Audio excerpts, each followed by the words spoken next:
Teachers and parents, today we have an amazing guest on our show, Miss Maddie Baird. She is an incredible teacher, mom, edupreneur who is from Peak Learning Microschool. In today's podcast, I know you will be inspired. You will feel so much rejuvenation. You will also understand the trials, the tribulations, but in the end, the victories are so worth everything that we go through in an effort to create learning environments to help children thrive and for families to feel as if their children are in a safe, nurtured, and incredible learning environment. So today, as you are listening, I hope that you are able to regain the recharge and the hope needed for such an incredible workspace in this world. So without further ado, let's listen. Maddie, welcome to the show. We're so happy that you're here. I'm so grateful that you've been such an avid listener for multiple years now. I even had Yeah. the pleasure of working with you for a short period of time as we were both transitioning through our careers. And you are a microschool mastermind. Maddie, please introduce yourself. And again, thank you so much for being on this podcast. Yeah, thank you for having me. Like you said, my name's Maddie. I run Peak Learning Microschool. We are in Ohio in a little town about 45 minutes from Columbus. Our county has about 45,000 people in it, so not super big. But yeah, I've been enjoying listening to all these stories, and it's definitely like a lot of these stories are like, look what God did. And for me, it tracks just along with the rest of the stories of look how God is using your business and your teacher let your light shine to encourage and plant other micro schools. Oh, yes. Thank you so much. I really am so grateful for you sharing that your story tracked along with others. And it may be different, but the goodness of God Yeah, wrapped around this whole yeah, mission. Oh, for sure. it's very, very powerful. When you and I worked together briefly, I Mhm. remember that were just beginning. You had a lot of questions. Take us through what it was like prior to actually beginning Peak Learning Micro School. Yeah, so I originally went to college to be a youth pastor. That lasted like a year. Wow. I majored in youth ministry and minored in business management, and I did that because I wanted to start like a venue for youth. I wanted to be a youth pastor, but not in the church. I wanted to like do something like off the grid, so to speak, something different. And I say that because I think that desire that was planted in my heart when I was 18, this is now the fruition of it. Is I'm a teacher, but I'm like doing my own thing and kind Wow. of thinking outside the box. So Yeah. I majored in youth ministry business management for a year, and then I switched to Ohio State University and majored in teaching because I was like, man, I don't really know how this is going to work. I'll just make an impact by being a teacher. So at the time, OSU's program was you could either be a development major or you could be like a teaching major. So I chose to major in human development and family science. And also at the time at OSU, you had to get your master's to get your license, but it was a weird time in education where people weren't finding jobs because everyone wanted to be a teacher apparently, which is different than now.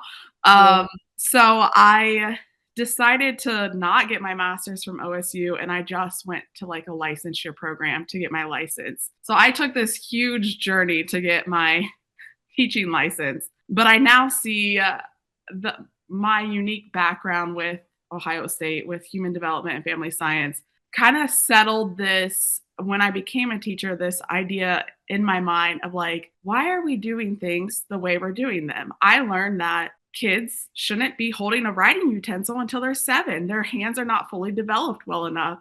but yet we're pushing kids so early. So it kind of created this like struggle within my heart when I became a teacher of like, why do we do the things we do? I learned about this in development, and yet we're doing this. And then also just I taught, so after my program, I taught for 3 years at a city school that in the town that I grew up in, and we were a low income school, and a lot of those kiddos, their needs weren't getting met, and just at home and whatnot. And I struggled to like, I learned through my development major, we can't teach kids well if their needs aren't getting met at home. And it just felt like a losing battle. So I taught there for 3 years.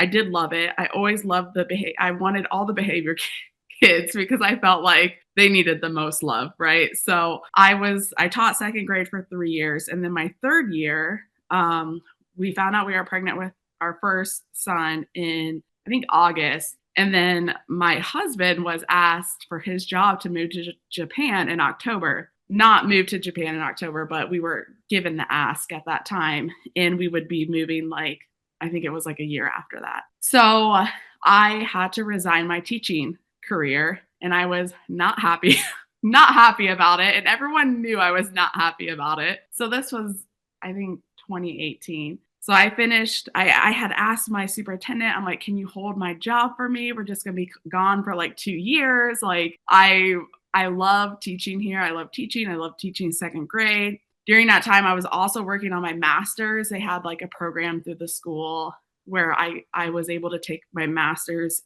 courses to become an administrator, because I felt that if I wanted to make an impact, I needed to be an administrator because they seem to have all the pull. So I was also working on that at the time. And my superintendent was like, no, we can't hold your job. And I was like, oh man, I put so much identity in my career because I mean, I don't know why. I am a first generation college student. So I worked really hard to get there.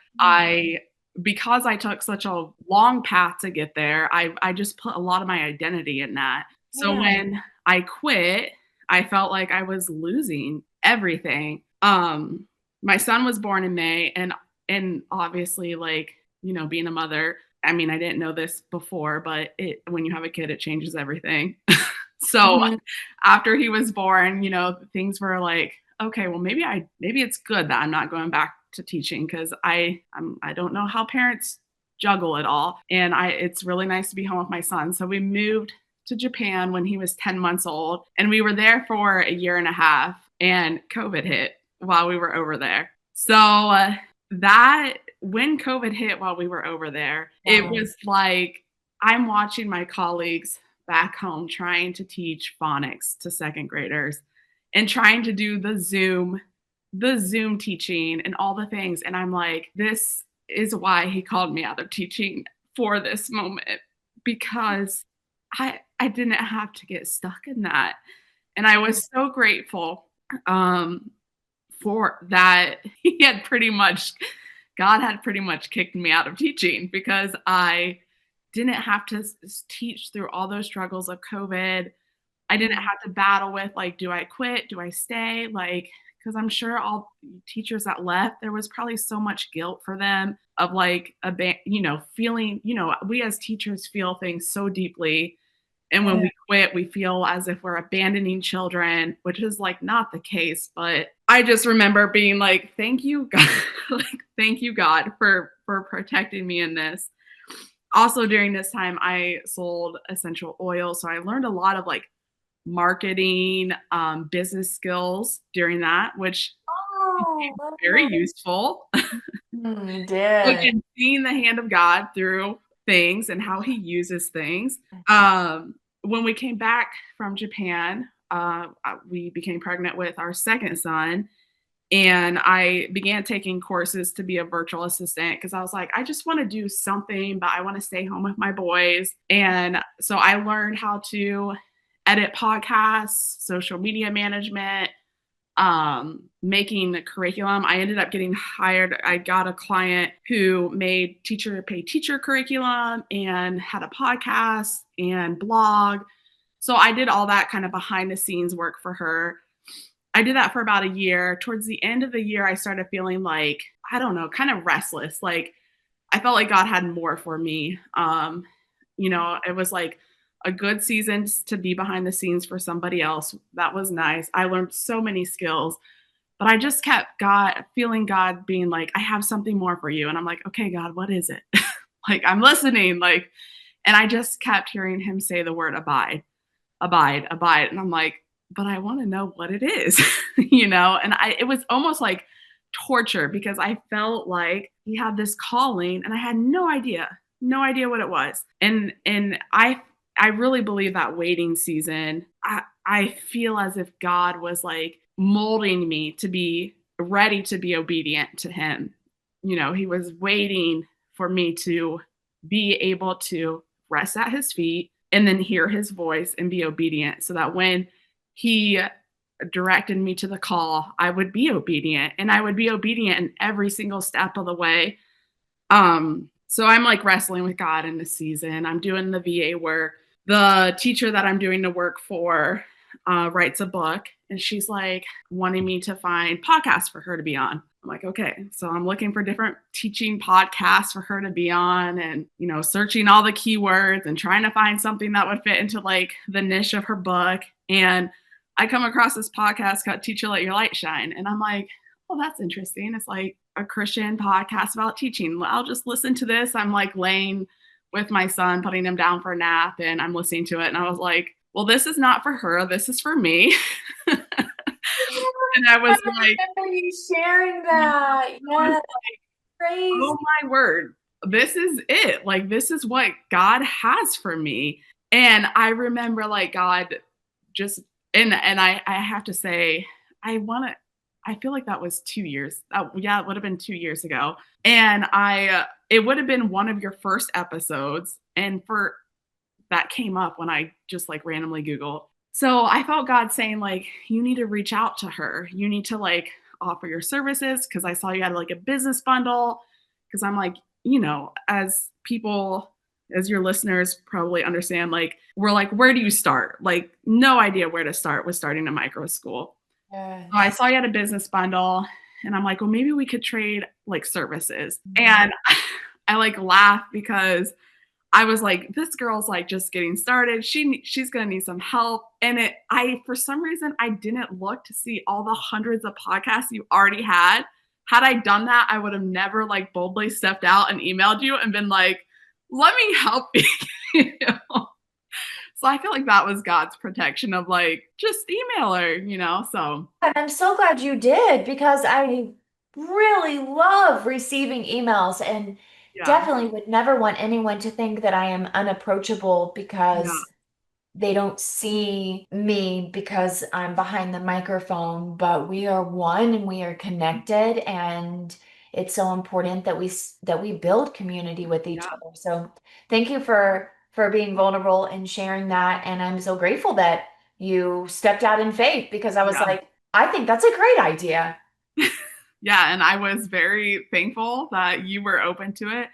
And then once I realized, oh man, she's not this isn't the beginning stage for her. I'm so embarrassed. I remember you But sharing that with me. I had forgotten about it, but you're bringing it to my memory. yeah, I remember when we got on through FaceTiming each other, you said, okay, I've got to tell you, I'm really embarrassed.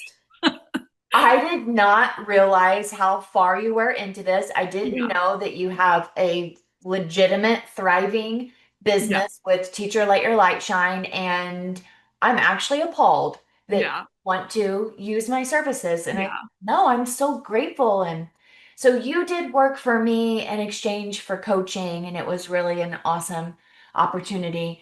And you actually were building content mhm, that is in Microschool Masterminds right now.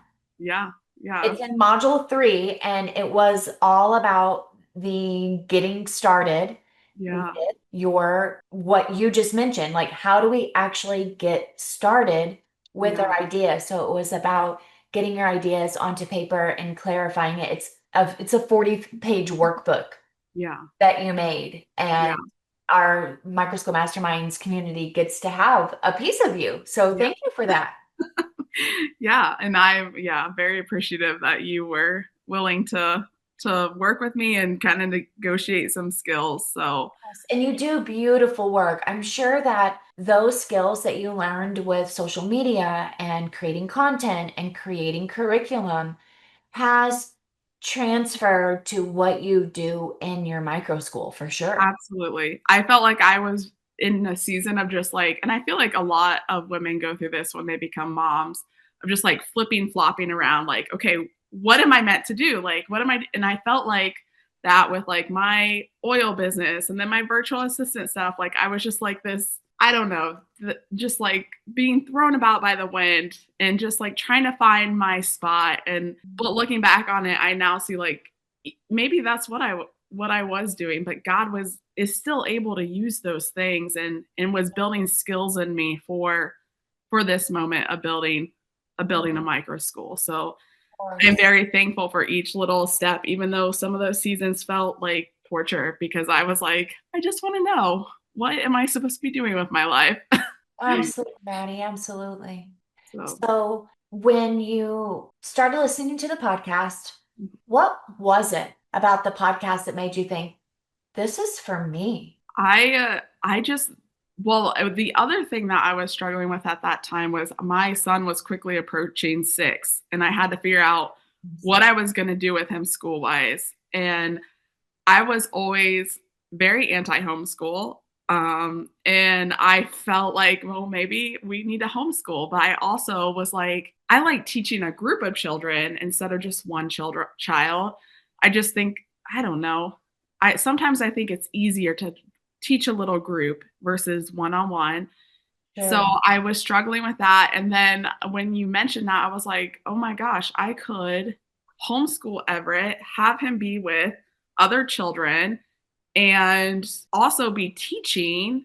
It just clicked for me. It was like all of my, and then the business side of it. I do enjoy like thinking business minded, and I love the marketing. I love all that stuff. So I have told my husband before, like, if I wouldn't have gone into teaching, I think I would have gone into marketing. I think that'd be a really fun job. So that kind of stuff. And it just was like all my skill sets and all of my interests just kind of aligned with that. And again, your first probably one of your first podcasts popped up, and you're at that point, you're doing it in your home, and you have less kids and a couple of helpers, and it was like that's like very approachable and manageable. Like you just made it sound, I don't want to say easy, but just like, okay, I can do this too. Like maybe Mhm. this is something I can offer to my community. And I was like, I don't know if people will go for this in my community, but I'm gonna at least try. So Yeah. And how did you try? So yeah, I got the business bundle. I made my introductory packet. I used Canva for everything. I picked all my pretty colors, made my graphics and stuff. And then I just started, made a Facebook page. I want to say it was probably around like February of that year. February, March, and I just started promoting my school and whatever, and God just kept bringing people to me. And which is, I started my first year with 9 kids in my house, and it's just crazy to me because I'm not sure, I'm trying to think. None of them knew me before. They were just like open to having me teach their children in their homes, in my home, and I do not take that lightly to be entrusted with other people's kids in your home, teaching them. And so God just kept bringing me people, and some of it was like, okay, we've been going to this church, and they go to that church, so that they kind of knew me, or they knew someone that knew me. Some of them I that joined me that first year had no like connection to me at all, which is just amazing to me that like people are would be willing to entrust me with their children. Sure. Um, but yeah, so that's, I would bring them in. I'd do a little interview with them. I'd show them the space. We were living in an older home close to our little downtown at the time. It didn't have much of a yard.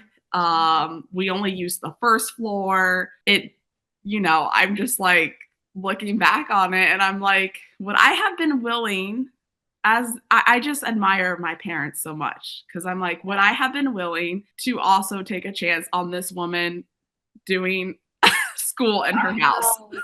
I know. Thank you for sharing. Of course. Yeah, Yes. Yes. Yes. That's so precious. And I know that your parents see you and they see your heart and your desire and your passion and your just being so generous. And I feel as if you're a very genuine person. yeah, For them to entrust you is a very big deal. And I yeah, remember you saying that same phrase when you and I were working together a yeah, couple of years ago. You said to me, this is really, really important. And I yeah, take it seriously that these parents are entrusting me with their children. yeah, yeah, for sure. When you started, how many students? So you started in your home. Tell us Yeah, about that first year. I even remember you asking me, like, okay, but I have a younger child, and what if they need to take a nap? How do I yeah, work through this? yeah, So tell us about the ages that you serve. And well, actually, let's go back to the first year, the ages that you served and how yeah, you worked through that at your house. yeah, yeah. So I had my kids my first year were 4 to I think my oldest kid was 7 that first year. And the younger kid was my own child who was 2, and luckily, it just worked out where he stopped taking naps. We were only 2 days we were only 2 days a week, Tuesday and Thursday. I did hire a someone to help me. She is still with us today, a girl that's homeschooled, and she is I would say she's very gifted in teaching. I like eavesdrop on her sometimes teaching, and I'm just like, wow, she's like, you know how some people just got it? Yes. She's got it. So she was a wonderful help. And luckily, my youngest child, who was 2 and 3 at the time, he turned 3 in October that year. He, I think being a second child, he was just willing to like go along with everything. You know, like I'm also a part of this school, so I'm just going to do what the other kids do. So it ended up working out really well. I was afraid he'd be like clinging to me and needing a nap in the middle of the day, but he just was saw himself as part of the school too. So it ended up working out. You started out um, Monday, Wednesday, and Friday, you were homeschooling your son. Yes. And then Tuesday and Thursday, you had ages 4 to 7 come over. How many students did you have your first year? So I had 9 total, then 11 counting my own children. So on the days, we had a set curriculum, we still do, and I would send like assignments home. So on if they weren't with me on Monday, well, they weren't with me on Monday and Wednesday. So I would be like, okay, this is the lesson you want to do. And then on Tuesday and Thursday, I would do the other lessons and fill in and kind of like, differentiate and all that sort of thing. You So know, everybody listening to this podcast is going, what curriculum does she I use? know. So curriculum, I ended up going to the homeschool convention. I'm like, man, it's interesting. There's a lot of curriculum out there, and some of it is just not good. Oh, So I was trained in Orton Gillingham phonics. oh, incredible. So I tried to Google like, okay, what's something that would go with that? And for me, that came up with All About Reading. So I use All About Reading. I love it. There's a couple of things that we tweak because I'm like, but most of it we really enjoy and love. For math, I learned to teach math in a way that I was never good at math. But when I became a teacher of math, we talked about like, like seeing a number and seeing it as numerals. And just like the math I used in public school is very multisensory and really getting kids to understand numbers instead of just memorizing. So for me, I found Right Start Math. It's a lot of Yes. yeah.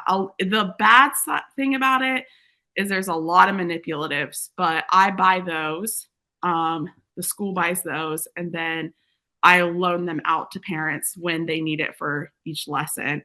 So it's not as huge of an expense for the parents. Yes, that's really beautiful.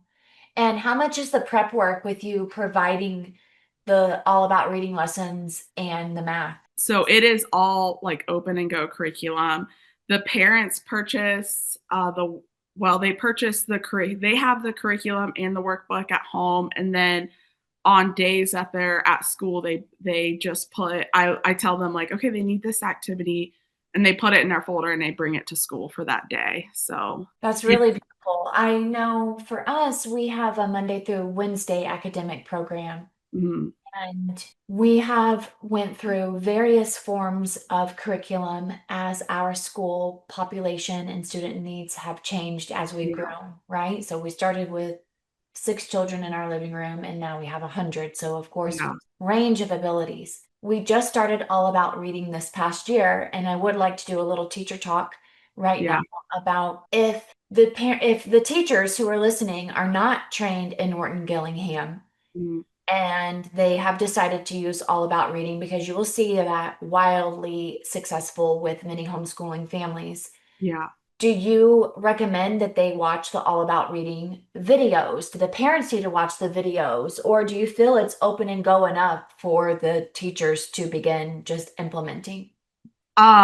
I would say if you don't have training in or in Gillingham or like a solid phonics training, then definitely there at the beginning of each lesson they give you tips of how to teach it and stuff. I Yeah. was very impressed like when I opened up the first level and it talked about like not adding a vowel when saying like a consonant sound. So T says t instead of t, right? And Right. that's a lot of things that parents mistake, because we just think, and that's something that was beat out of me in like a program, right, of learning. So Right. I'm just like, those little, I was impressed that it even brought up those like little nuanced things that you're like, oh, that's probably not a big deal. But then when you go to teach a child how to read, you're like, oh man, that is actually a big deal because now I'm trying to like get them to stop putting a vowel at the end of every consonant that they sound I out. know.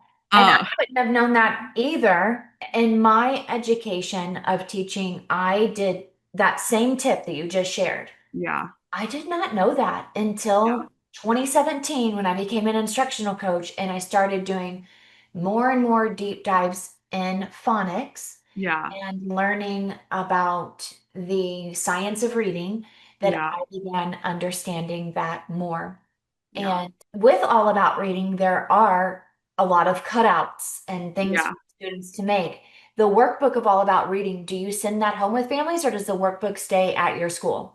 Yeah, so each child has a workbook, and the parents, because I'm like, we can do cutting activities like another time. Our like academic block is like so precious to me. I want everything to be like reading, writing, math focus. Yes. So I parents cut them out the week before, put it in the folder, and then the folder comes to school with all the cutout and prepared items. So I love that. yeah, because some of the kids, like, they need some cutting practice, and I'm like, "This Sure. is taking, like, 20 minutes to cut out this activity," Of so course. but Yes. the other thing I really like about All About Reading is the little readers, and Yes. it's the illustrations are beautiful, it's only the stories only cover the concepts, the phonics concepts they've learned, and I don't know, I just feel like it's a very seamless program I for do. kids to learn how to read. I do as well. I think that it has a really great professional side and Yeah, tips that even if you are not an educator, you can find very useful. absolutely. Yeah, And I also enjoy your tip about not feeling as if you have to cut those out because that has been a little bit of a concern for our students and families as well. yeah, But that's really neat how you allow the opportunity for the parents and the students to have some ownership to cut out those materials to bring yeah, to school. I think that in and of itself is very powerful for sure. yeah, yeah, and I sit and I prepare my sons every Thursday or Friday before school. It takes me, like, 5 10 minutes max, Right. so which is saving Everett, like, 30 plus minutes doing it, but at Yeah, school, so first. I Now, would say the only caveat with All About Reading that you have to watch out for, especially that first level, is they mention this in the curriculum, but some of their lessons are like way longer than what a young child can handle. Like some of their lessons have them reading two books in one lesson. And I'm like, or two stories in one lesson. I'm like, that's just too much. So just knowing like you can pace, and I think it's like 50 some lessons. So if you're doing it for the whole year, you do want to kind of drag it out anyways. But of course. that's my only, I'm like, why can't you just make a lesson, like the length that it should be? But Yes. that's a very minimal complaint. And as a teacher, we are aware of that, so we are able to make that accommodation because we're Absolutely. very familiar with lessons that have so much content in it that you're thinking this is not Yeah. applicable to the real situation right now. Absolutely. Maddie, so you have different ages in your school, so all the students are on different levels of All About Reading.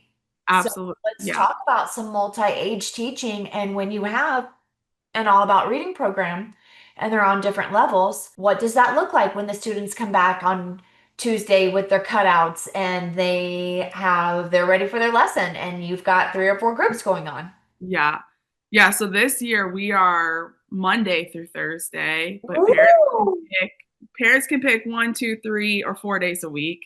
So it kind of still differentiates. I have like a kindergarten grouping and a first grade grouping. We do not call them that.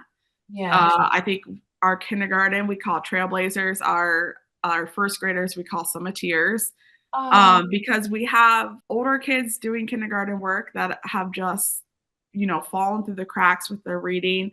um, that was a very big draw for parents, a pain point for parents this year when I was marketing. Is I don't think parents realize when they go to homeschool how hard it is to teach a kid how to read, or how hard it can be to teach a kid how to read. So a lot of people came to me this year and was like, I've been homeschooling for the past couple years and I'm just really struggling with getting them to read. So I have some older kids doing the kindergarten work. I have hired a full-time teacher to take my spot, and she's teaching the kindergarten, the level A. And then I hired a retired teacher for 2 hours in the morning, and she's taking over the kind of first grade grouping. So I really only have two groupings. I do have one girl that is more third, fourth grade level, but she does all of her work independently. I'm doing book studies with her. Um, Her family wanted to do math UC, and it comes with videos. And I'm like, well, that works easy for me if she can do it independently. And I can just kind of check her work and coach her afterwards. So that's kind of how our academic block works, is we have a teach, and then I do use I did purchase the pre-K All About Reading this year, and my little guys are doing that. So oh, they're yeah. going to be such strong readers. Yeah, I go back and forth because I'm like 4 and 5 year olds, they don't necessarily need a set curriculum, but my own son who's now 4, he's like loving it. Like everything he talks about all of his rhyming. He wears his Crocs with his socks because it rhymes. Like just Oh, that's so no, sweet. it is very, and it's very how they have it set up. It's very playful. There's a puppet. There's little books. So it's not like kill and drill, which I appreciate. But Of course, yes. Well, I think it is, of course, a wonderful opportunity for your children to be exposed, even if they are younger. And look at your son, he's rising to the occasion. yeah, Do so now that okay, that was year one, 11 students, Tuesday through Thursday. yes, You are now overseeing the school, which I'm sure you really enjoy yeah. Well, yeah, because it's different, but I do enjoy it. And you are ready for this one, audience. She is 38 weeks pregnant. Woo! Very tired. Yes. Okay. Now, we know we got to unpack this a little bit. Yeah. So year one, Tuesday, Thursday, 11 students. Since then, take us through how your school grew, where you're at right now, and what it's been like as an administrator. Yeah. So we ended up selling our home that we were using in May. We purchased my husband's family home, and it's on 13 acres in the woods. There's a nice walkout basement. So we're like, we'll just have the school there. Mm, But we got to think there were two problems came along. mm, One, we got to thinking about it and we're like, man, the driveway in the winter would just be bad because it's like up a township road, up a hill. I'm like, if one car if one car gets stuck, it's gonna be not good.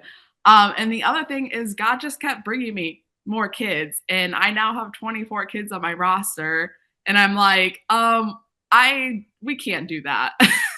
right, But I right. also feel like it was a protection because now at 38 weeks pregnant, I'm like, I don't think I would have wanted 24 kids in my house. So, Sure, right, of course.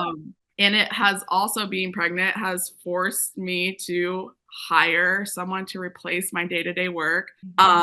I am very, open-handed with peak learning because I feel like God gave it to me, so it's his to take away. But it is hard for me to step back on the day-to-day teaching side because I'm a teacher to my core.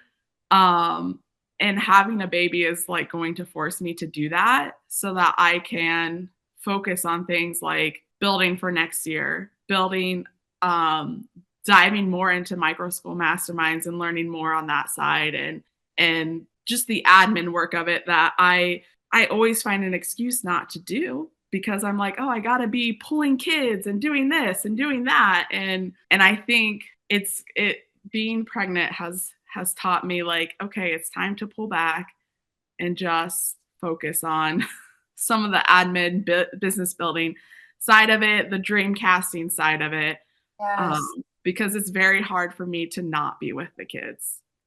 Definitely, definitely, definitely. My goodness, I've went through that same situation. I'll go back to what you said earlier in the conversation, which was you said, I thought because I really want to make a difference, I'll go into administration because they seem as if they have the Yeah, pull. yeah, And as an administrator and as the visionary for your school, and that is how you yeah, are going to be able to make such a difference. And something that I'm really working on, we're in year six, and I'm mhm, still I've gotten out of the day-to-day teaching over the past couple of years, but my goodness, there's nothing more powerful to me and how I feel when I get to stand up in front of the class or yeah, the children or work with them for a little bit. absolutely. And now I notice my role as the maker of Yeah, the school rather than the manager mm, of the school. And so when you can say there's two distinctions, yeah, I'm not managing children all day long or managing the teachers all day long. yeah, I'm in God's purpose driven element to be the maker. yeah, Think about that of how God has equipped us and mm, called us to being the makers. We are made in his image, and he's yeah, called us to that stance because no one else is making peak learning. yeah, yeah, You are yeah, in alignment with him. And yeah, so allow yourself that opportunity. And when you need a good dose, you can step back into that. yeah, for Right. sure. One thing that we do at our school is every Wednesday we have an MVP meeting. And so it's where the whole school gets together and I'm up on the stage and I'm talking to the kids and just giving them, speaking life over them, celebrating them. And that was actually something that we started when we were in our house is every day we would have a meeting before Yeah, school started. But then as it got old, as the school grew, we didn't want to lose that, but we couldn't keep up with it every day yeah, to do as a whole school. And I really think that there are many, many opportunities for you to still make an impact in the classroom level, yeah, but being able to pull out and actually do some of the administrative things that maybe may not seem as fun. Let's be Yeah. honest. Maybe they don't seem as fun, but if you can get time to do the deep work on them, Yeah. it becomes easier. It's Yeah. easy Absolutely. for us to step in and start teaching because that's who we are innately. That's our Yeah. training that we've had. That's our experience we've had. And so it's not as easy to step into the deep work mode, turn your brain off, not listen to what's happening in the other room, Yeah. and do the deep work of bringing the vision out. I know Yeah. you've also had some trials you faced being potentially being shut down if and you overcame that. Yeah. Yeah. One of my, when we first got started, I reached out to the Ohio Department of Education and was like, this is what I'm doing. Like, what do I need? Blah, blah, blah. All the questions. And they're like, you're good. Like, you're not childcare. You're not whatever. You're good. There's no jurisdiction over you. I'm like, okay, we're good. So this year, it was in the beginning of October. So we're at a little church now in the country, and not a lot of I don't share our location until you get on a phone call with me. So unless you're family, friends, or you've been on a phone call with me, you probably don't know where we're located because we're in the middle of nowhere. and but it's also 5 minutes from my house, which is like lovely. It just Oh, worked out so so well. So, anyways, the secretary comes down from the church who has been an absolute blessing to us. She's just incredible. And she's like, there's some ladies here for you. I didn't want to like send them down without. And I'm like, okay. She's like, they said they're from the state. And I'm like, okay. So I go up and I introduce myself. I explain who we are. We're a micro school. My kids are homeschooled, yada, yada, all the things. And they're just like, yeah, we've heard it all. And I was like, okay. This is going to be interesting. So they were from the Ohio Department of Youth and Children, and they came down. They're like, we have a complaint that you're operating an illegal childcare facility. I explained to them we're 4 days a week, 6 hours a day. Like you were no one's childcare really. Anyway, so I showed them the space, and as I showed them around, their whole demeanor changed, and they got excited, and they're like, "Wow, this is amazing!" Like, I wish more people would do this. They just had such kind things to say, and which I was worried because before I started showing them the space, I was like, "Oh my goodness, these people they're not happy with me." um, so they handed me some paperwork I had to fill out and to just like determine who I was. They were very concerned about my own child who was only 4 because that you get things get a little hairy before they're school aged in Ohio. So they gave me some paperwork and I filled it out and I asked them, I turned it in the next day. I'm like, when can I expect to hear back from you? And they're like, oh, probably by the end of next week. I'm like, okay, well, I got the whole weekend to like sit on this and stuff. And I shared it with some people and people were like, I can't believe they did this. Like, who would report you? Because our community is just so excited about like what we offer. And I've had so many people be like, oh, I wish I could do that. And I'm like, I send them your way. I'm like, well, you can look at this person. She will teach you how to do it. But I just never felt, I was like, you know what? Like, no weapon formed against me will prosper. Right. So I just felt like, this is God's. If this is the time for him to close it, this is the time for him to close it. I looked around at my little kids though playing and I'm like, oh man, their little relationships, that's what broke my heart is like separating them. But I just felt at peace about it. So anyways, I filled out my paperwork. I turned it in. I wasn't supposed to hear back for a week. And that next morning I heard back and they're like, you're good. You're a learning pod in Ohio. We have no jurisdiction over you. So now I'm like putting learning pod on everything. I'm like, yes, I am a Yeah, learning pod in Ohio. learning pod in Ohio. Wow. So yeah, Clarity. So yeah, you're right. No weapon formed against us shall prosper. We are more than conquerors in Christ, yeah, and we have clarity. absolutely. And when we have clarity, we have confidence. Yeah, And so from that situation, you gain more clarity and more confidence. And you're like, I am yeah, a learning pod. And what is a learning pod? And this is what it yeah, entails. yeah, Yeah, so now I have all this paperwork and I'm like, you can't mess with me because I am illegal. I am allowed to be here. We're operating legally. We are an LLC, all the things. So as much as stress as that kind of provided, I am thankful it happened because now I can very confidently say like, yes, I've checked with all the people. Of course. I Yeah, sure have. they Yeah. came to me.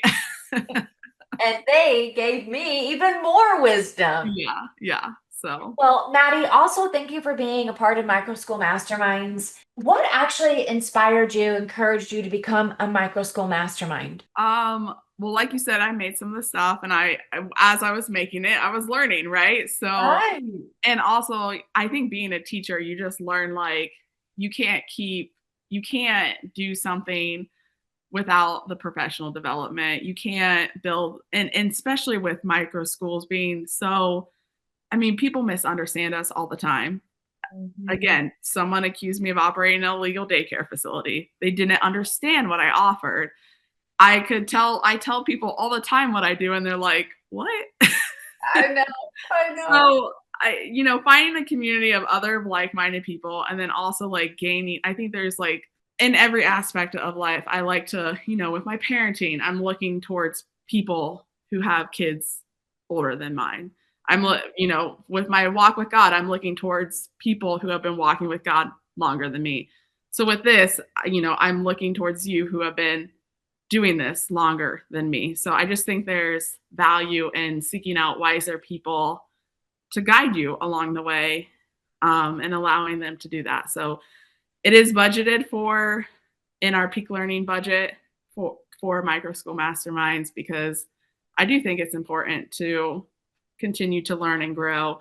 And hopefully, as I'm, here with new baby and I'm no longer allowed to like be distracted, so to say, with the day to day grind of peak learning, I can dive even more into all the goodness that's there in micro school masterminds. Yeah, thank you so much, Maddie. And I believe that we together, there's so many times when we're having our coaching sessions that I'm writing down notes Yeah. of things that people are sharing. And it's made such a huge impact on my life as well. And honestly, yes, while there is so much content that you can just get in and start learning all about the legalities and setup and marketing and money and community building, it's the time when we get to meet together that's super valuable. Yeah. And as we go into the new year, we have some really wonderful ideas for how to bring our community closer together and Mm, more frequently. So thank yeah. you for being a part of Microschool Masterminds. Thank you for all the work that you do for the lives of children and your peak learning is incredible. And I love the name because it rests with me that we're always climbing and the journey isn't over, but yet you're going to get to the top of the mountain, and when you're there it feels so exciting and celebratory, but it's a journey to get there, and that is what learning is about. Yeah. And I think that you're very talented, Maddie. Oh, thank you. Yeah. Same to you. Thank you so much.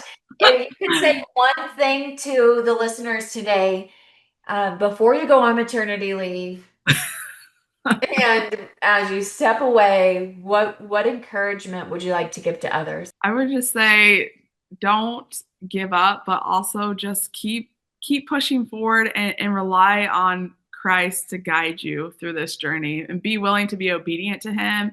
And if he says to wait, wait. If he says to abide, abide. If he says to go, go. Just hold your micro school with open hands and just allow him to to mold it and to build it because I think he has a heart.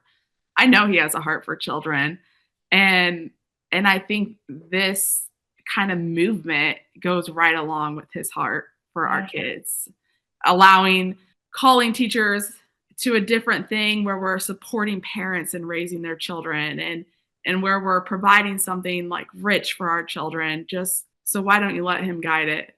Because Of I course. think his heart's right in it. Yes. So many times if people are listening and they're not actually watching it on YouTube, um, I've seen you get emotional a few times, Well, and I'm pregnant, so I I know, but it's great. I love it. And so many times I just got the Holy Spirit goosebumps Mm, over me. And when you said, I know that God cares for these children, yes, yeah, God says, let the children come to me, do not hinder, absolutely. for the kingdom of heaven is theirs. And Yeah, we get to set up this beautiful kingdom on earth for them. I believe yeah, that. I'm yeah, telling you, I know that there are kids who wake up eager to come to your school every day. yeah. Same with mine. And I know from my own experience as a mother, with my daughters going back into public school because they didn't want to be with their mom all day long in middle Oh school. yeah, my boys, this is the first week I took off and my boys have walked in and they were like, "My mom's not going to be here today." They were so excited. I'm like, "Okay, guys." I know. And with my husband and I both being in it, my Yeah, that's a oldest lot. daughter works there, and it's been awesome. So I'm so grateful to be able to provide that for our entire family. Yeah. I'm watching my daughters not want to go to school every day. Yeah, that's hard. And I don't want to say, you had the good life. Yes, you did. My mother-in-law was like, Mackenzie, they went from heaven to Sodom and Gomorrah. Oh my gosh. That's hilarious. Yeah, so the children at our schools, they love being there. Yeah, they do. Love them. I'm so grateful. And so that's why going back to God's word, the kingdom of heaven is theirs. Yeah, And I'm so grateful absolutely. that we can do this work because no child should feel 8 hours of the day that anxiousness. Absolutely. Yeah, for Thank sure. you, Matt. God Yeah, bless you. And yeah. tell us your new baby coming up, the gender and the name, if you've announced it already. Another boy, so we're gonna have three boys. Oh, And I'm still going back and forth on the name. It's a lot harder this time. So yeah, my I gosh. feel like we have a name we like, but I'm like, you know what? If he comes out and God's like, nope, this is his name, then Yes. that's gonna be his name. Are you So gonna are you planning on having more? I don't know. Again, people ask me like, what's your next steps for peak learning in the next 5 years? I don't know. It's up to God. So what does God want? Yes. At this point, this is where he has me. Of So we'll course. see. That's We'll see. beautiful. Surrender. Yeah. Thank you, Maddie. God bless you. And we'll be seeing you in Microschool Masterminds. Yeah. Thank you. Welcome.